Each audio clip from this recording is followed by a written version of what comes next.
Bonjour chers spectateurs, bonjour Florian. Bonjour Clara, bonjour chers spectateurs. Les jeunes ne lisent plus, ils sont désintéressés. Pour eux, ce sont des supports obsolètes de l'ancien temps, ennuyeux, barbants. Tant de choses que l'on peut entendre au sujet des jeunes et des livres.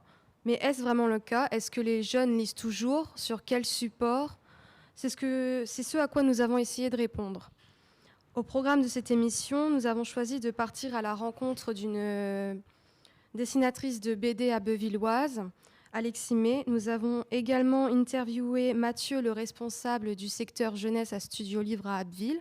Ensuite, nous parlerons avec Léa de l'actualité des livres. Et nous aurons la chance de retrouver Victor comme invité pour tout nous expliquer sur le monde des webtoons. Sans plus tarder, nous qui sommes les premiers concernés par ce sujet, nous nous sommes adonnés au jeu de questions-réponses sur le livre. Est-ce que tu aimes lire? Oui, beaucoup. Alors, si j'aime lire, oui, un petit peu, oui. Oui, je lis sur Wikipédia, je lis des articles et des livres, donc ouais, j'aime bien lire. Roman. Et le mot romance surtout. Oui, la manière. Alors, je lis essentiellement des biographies, des témoignages historiques et également tout ce qui va être en rapport avec des combats, un petit peu des guerres mondiales. Donc on va vraiment rester sur des récits ou des témoignages historiques. Ben, je lis un peu de bande dessinée, un peu de manga, un peu de tout en vrai. Les livres scientifiques, les essais, tout ce qui se rapporte à la réflexion et au savoir. Je trouve que c'est divertissant et que ça permet de s'épanouir personnellement quand ça parle de sujets qui nous concernent. Combien de livres tu as lu? Une bonne centaine. Bon allez, je vais peut-être aller entre 100 et 200. Ce mois-ci, j'ai déjà lu une quinzaine de livres. Livres papier, 3-4, et puis si on compte Wikipédia comme un livre, beaucoup. Qu'est-ce que ça t'apporte? Déjà de la détente, ainsi que des idées pour mes propres écritures. Du coup du savoir, de la formation pour tous mes projets, parce que j'ai besoin de m'informer beaucoup pour ne pas dire des conneries justement, et voilà, pour avoir un peu plus de légitimité. De la connaissance et beaucoup de divertissement. Un épanouissement et du divertissement personnel, et puis c'est tout. Oui. Visiblement, nous avons beaucoup de lecteurs dans l'équipe. Selon une étude Ipsos pour le Centre national du livre, sur 1000 interviewés, en 2019, 91% des jeunes âgés entre 15 et 24 ans se déclaraient lecteurs de livres. En 2021, ils étaient 80%, soit une baisse de 11%. Parmi leurs lectures favorites, en 2021, en tête, les livres pratiques, art de vivre et loisirs l'emportent avec 48%, suivi des romans de science-fiction, fantastique, heroic fantasy, horreur avec 47%, et des livres sur l'histoire avec 45%. Pour compléter cette étude, on a décidé de se rendre à la librairie centrale Studio Livre d'Abbeville pour connaître la tendance en matière de livres chez les jeunes.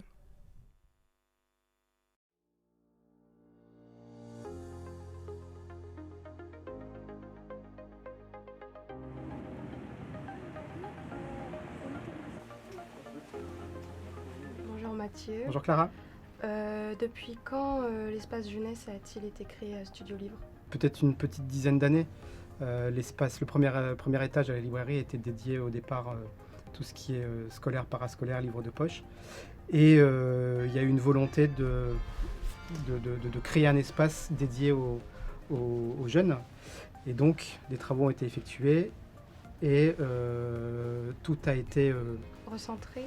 Et donc un espace dédié aux ados a été créé, donc avec la bande dessinée, le comics, le manga, la littérature jeunesse, donc je dirais à partir de 10-11 ans. Et est venu se greffer à ça la science-fiction et la fantasy et le polar. Et est-ce que vous trouvez que cet espace est beaucoup fréquenté par les jeunes dans cette tranche d'âge justement? De plus en plus. De plus en plus, et on s'en est aperçu avec la crise sanitaire, où tout le monde a été a été confiné pendant quelques semaines, voire quelques mois. Et donc il y a eu cette frustration de nos clients qui s'est fait sentir. Et après le premier confinement, ça a été de la folie. Et on a vu de nouvelles têtes. Voilà, grâce notamment l'effet des réseaux sociaux et l'effet des plateformes qui ont fait que certaines séries, en l'occurrence manga, ou certains livres ados étaient adaptés sur des plateformes, qui a suscité cette envie auprès des jeunes d'aller découvrir la suite, voilà, de leur série préférée, que ce soit en manga ou en littérature ado, et donc de fréquenter donc la librairie Studio Livre de manière exponentielle. Dans l'année 2020, c'est quoi qui s'est le plus vendu? La tendance nationale n'est pas forcément la tendance locale. D'accord. Donc si par exemple là en 2021 il y a le dernier livre de J.K. Rowling qui est sorti, donc Le Cochon de Noël, qui a été de très très bonnes ventes au niveau national, à la librairie ça a été aussi de très très bonnes ventes. Mais il y a aussi, voilà, il n'y a pas que les gros auteurs de renommée internationale qui marchent en librairie, et notamment chez Studio Livre, puisque nous avons aussi nos auteurs un peu chouchous qu'on défend et qu'on met en avant. Donc ça, voilà, ça peut être... il y a tout un tas de titres, je pense à Guillaume Le Cornec avec Les Enquêtes au Jardin, qu'on a vraiment mis en avant parce qu'on adore cette série. Les livres de Bertrand Puard parce qu'on adore aussi. Donc voilà.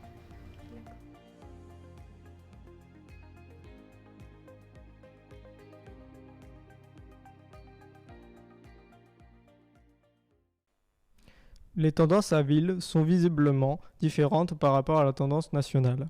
Nous avons certains auteurs qui intéressent les jeunes à ville. À la 9e position de l'étude Ipsos pour le Centre national du livre, on trouve la BD avec 38% de jeunes lecteurs, un art littéraire que connaît bien Alexis May, une jeune illustratrice de bande dessinée d'Abbeville que nous avons rencontrée.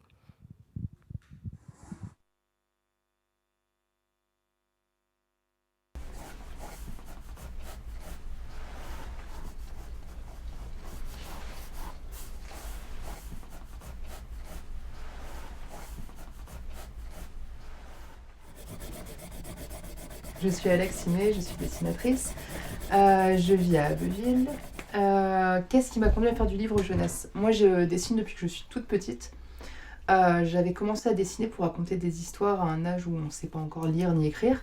Et assez rapidement, des gens m'avaient conseillé de faire de la bande dessinée en disant c'est plus simple pour raconter des histoires plus complètes, etc. Donc j'ai fait mes premiers concours de bande dessinée à l'âge de 7 ans. Pour enfants, souvent je travaille plutôt au feutre, ça change complètement mon trait, ça a un côté plus Disney, plus dessin animé quand j'utilise des feutres.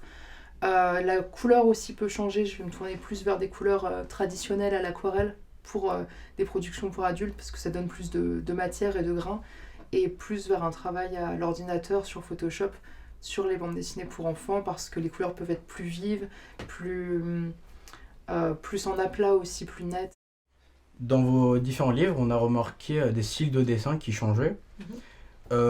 Pourquoi est-ce que vous n'en gardez pas juste un seul, comme un style signature par exemple, un peu comme l'auteur d'un manga qui va garder un style pour qu'on puisse le reconnaître? Pourquoi est-ce que vous changez d'une production à l'autre? C'est pas vraiment fait exprès en fait, c'est pas spécialement réfléchi. Je pense que ça se fait naturellement, presque inconsciemment au moment de faire les recherches de personnages, parce qu'on fait toujours ça en amont. On fait des pages de croquis pour essayer de trouver les styles de personnages, leur design, etc.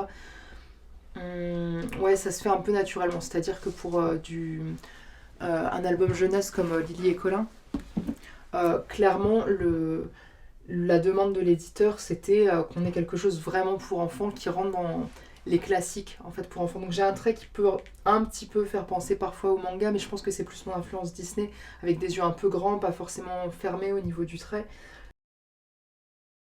Quels sont les débouchés sur le métier d'auteur pour livre jeunesse? Est-ce que y a une grande demande? Est-ce que c'est peut-être moins que pour d'autres styles de dessin?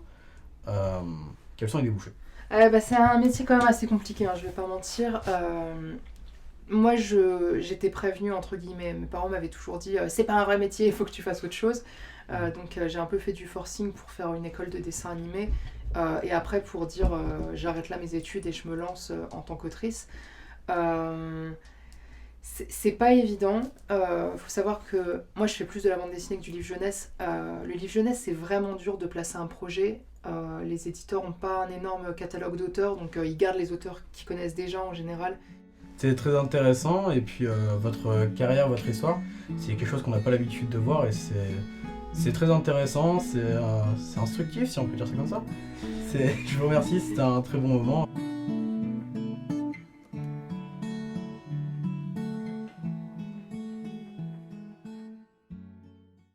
L'ère du numérique n'a pas épargné la littérature et vient apporter une nouvelle manière d'aborder la lecture. Et les jeunes sont en première ligne, avec 37% des 15-24 ans qui déclarent avoir lu un livre en format numérique.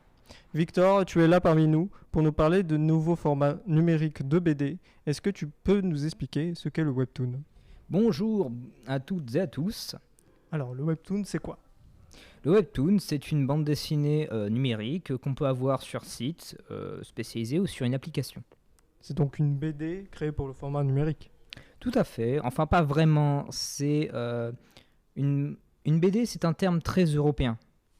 Au même titre que le comics est un terme américain et que le manga est un terme japonais. Le terme coréen pour bande dessinée est manhwa. C'est donc des manhwas numériques. Mais du coup, il n'y a pas de maison d'édition ? Non, pas vraiment. Enfin, si. L'application qui héberge ces manhwas et donc ces bandes dessinées font office de maison d'édition. D'accord, mais quelle différence il y a concrètement ? Concrètement, il y a des différences au niveau de diversité et des différences au niveau économique et écologique. Quel genre de diversité ? Bien, la diversité au niveau du style, il y a beaucoup plus de styles différents. Au niveau du temps que mettent les épisodes à sortir, c'est beaucoup plus rapide et ça dépend de l'hebdomadaire ou du mensuel. Et des diversités au niveau des auteurs. Je vois. Et niveau économique et écologique ? Bien, au niveau économique et écologique, comme il y a plus de nécessité d'avoir du papier et de l'encre, bien, il y a plus d'économies faites au niveau de l'encre, du coup, parce que ça vous coûte très cher. Et il n'y a plus d'arbres coupés, et donc c'est très écologique. D'accord. Du coup, j'imagine que ça fait un carton. Ben, pas vraiment en réalité, parce que les avis qu'on peut retrouver en dessous des plateformes de téléchargement de ces applications dénoncent une très mauvaise gestion de la traduction, majoritairement. D'accord. Merci beaucoup, Victor, pour toutes ces précisions. Nous allons terminer cette émission avec Léa, qui a collecté des infos sur les futurs événements littéraires qui vont se passer à Abbeville et sur les prochaines dates à ne pas manquer. Bonjour Léa. Bonjour. Effectivement, je vais vous parler des événements littéraires qui va y avoir lieu. La 7e édition du Salon du Livre aura lieu prochainement le 5 et 6 mars à l'espace culturel Saint-André à Abbeville. Cette année, l'Irlande sera mise à l'honneur avec une cinquantaine d'auteurs invités que vous pourrez rencontrer au programme. Le samedi 5 mars à 11h, inauguration et remise du prix littéraire de la mission locale Picardie-Maritime et du prix BD DCP. Le dimanche matin, un apéro lecture vous sera proposé à la découverte de la poésie irlandaise.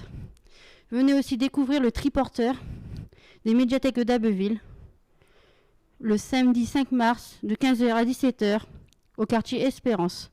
Vous pouvez aussi fabriquer votre livre ou orner une lettre lors de l'atelier reliure et enluminure qui aura lieu les 2 après-midi du salon.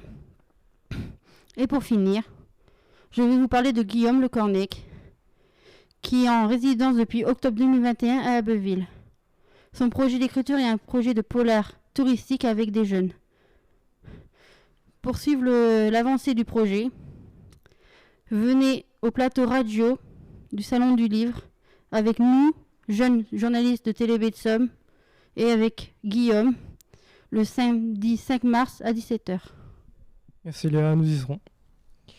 Merci d'avoir regardé. Cette émission a été réalisée dans le cadre d'un atelier d'une semaine réunissant des jeunes de 13 à 23 ans qui nous a permis de connaître les coulisses de la production d'une émission de A à Z. En passant par le côté technique, les enregistrements audio et visuels, le montage, le rôle de journaliste et de présentateur. Nous remercions Laurent Lapeau, Fatia, Gauthier, Mathieu, Camille, Aleximé, Mathieu de Studio Livre, Laurent Cauchy de l'espace culturel Saint-André, ainsi que la médiathèque d'Abbeville Jacques Darras avec sa responsable Nathalie, Victor Léa, ainsi que tous les autres participants.